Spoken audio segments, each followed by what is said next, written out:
छोड़ी बड़ा खिलता रे ऑर्केस्ट्रा में के रहा लीलता रे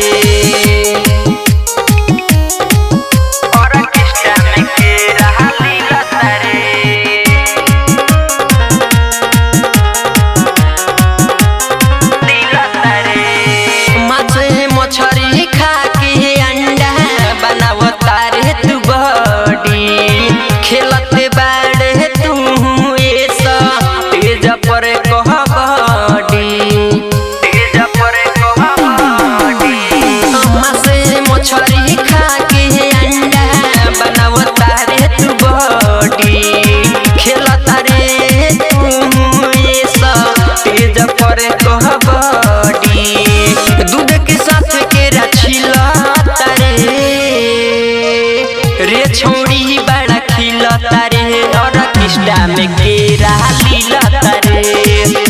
छोड़ी बड़ा खिलता रे ऑर्केस्ट्रा में केरा लीलता रे ऑर्केस्ट्रा में केरा लीलता रे लीलता रे म्यूजिक बाय विकेश भोजपुरिया मिक्स बाय धमाल धर्मेंद्र दिन दिन तोहार होके चोली टाई राइटर भूषण के साथे कर तारू एक कसाई कर तारू एक कसाई दिन दिन तोहार होके चोली टाई राइटर भूषण के साथे कर तारू एक कसाई अमर जितिया नमोला से मिलता रे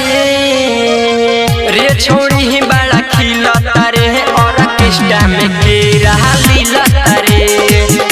छोड़ी बड़ा खिलता रे ऑर्केस्ट्रा में केरा लीलता रे अमन रिकॉर्डिंग स्टूडियो दिल्ली।